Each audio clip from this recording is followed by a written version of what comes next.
You know, before I get happy, I want the same thing they got.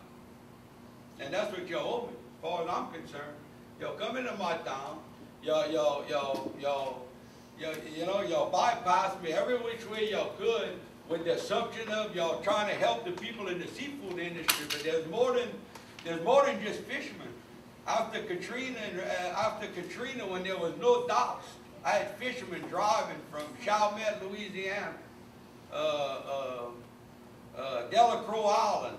All those docks were destroyed. They were driving 250 miles to bring me product, and glad to see a dock. When you ain't got no more docks, the fishermen ought to been the stoop.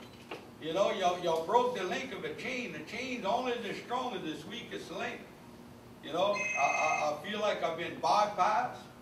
I don't feel this thing went right. I don't know why we got to have a barge from Texas out there serving fuel when we perfectly capable of doing it ourselves over here.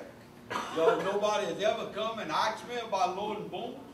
I deal with shrimpers every day.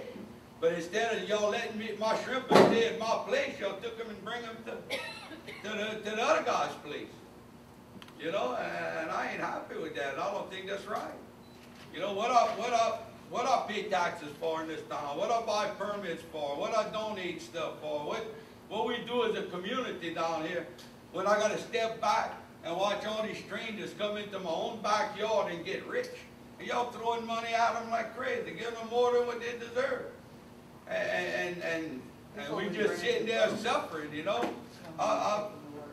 Y'all didn't give me enough money to pay my bills. I can show you. For electric bill and everything. What I collected BP so far since this started is less than what I've paid out in bills. And I've cut my thing down to rock bottom. But how you expect a man to live on less than 10% of what I was projected to make? And just sit there. I don't believe there's nobody in this country can pay their bills if you just got 10% of your debt. You know, and it looks like now that Feinberg's coming in, it looks like BP just trying to, you know, they're not saying nothing no more. They're going to just hand it off to Feinberg. But in the meantime, we stuck here for a month and a half with no income. And, you know, we got bills to pay. Our business, we borrowed money, getting ready for the shrimp season, and this thing happened at the worst possible time. And, you know, I got to sit there. I ain't got no job and no money.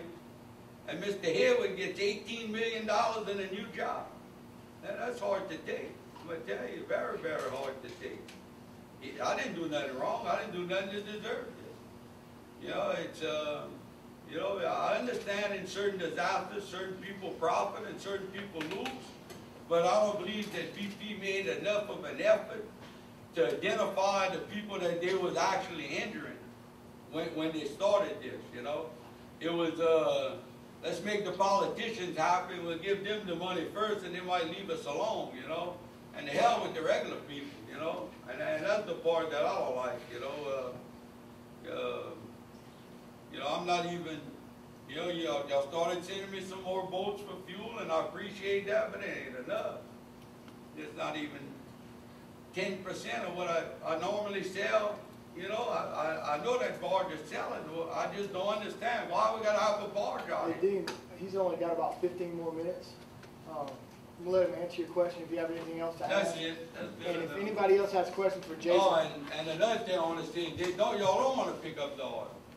It's more cost effective to leave it in the water than to put it and send it to the landfill, the best I could figure, because y'all not trying to pick up that oil. You know, I can understand the government's stupid and they can't find Bin Laden because they don't understand that the oil's under the water. They fly around in the helicopter and don't see no oil, so everything's all right. Now, come on, man. It's a joke. They've done a lot of posturing. It's like they have hidden agendas and lie after lie after lie. These men that are working with their boats, they're going to have to subtract that money on the end of everything when they collect their benefits from this. They're going to subtract their income from working, cleaning up their mess that they made. How is that fair?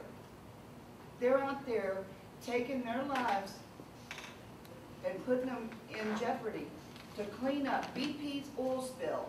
And they're going to take the money they made and subtract it off of their benefits at the end. And they'll still have to pay taxes on it after it's. Exactly, and we're already gonna be stuck with $10 billion worth of BP's problem because they're gonna get a tax credit, and guess who's gonna pay for that? The American people. I have a question, Jason. We've talked about this many times before.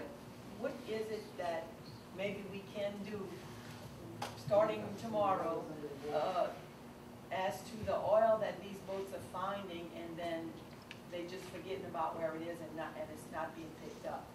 But like I said, we talked about this before. It's frustrating because we know that it's just sitting there, and before you know it, it's out there now, and before you know it, it's going to be back in the back again. So is there anything that we can do to solve that problem? When they find it, send that skimmer out there and suck it up. You know, we are doing overflights. Our task forces are looking for oil each day. We have a communications room where they're able to call in sightings of oil from the boats, from the task forces. I understand the anger and I understand the frustration. A couple things that Dean said I have to take exception to. We do want to clean up this oil. I can understand frustration. I can understand seeing certain people getting certain amounts of money and some of the things that people see. But someone is going to have to explain to me why BP would not want to clean up this oil. This was not. It's more cost effective for y'all to come at night and sink the son of a bitch.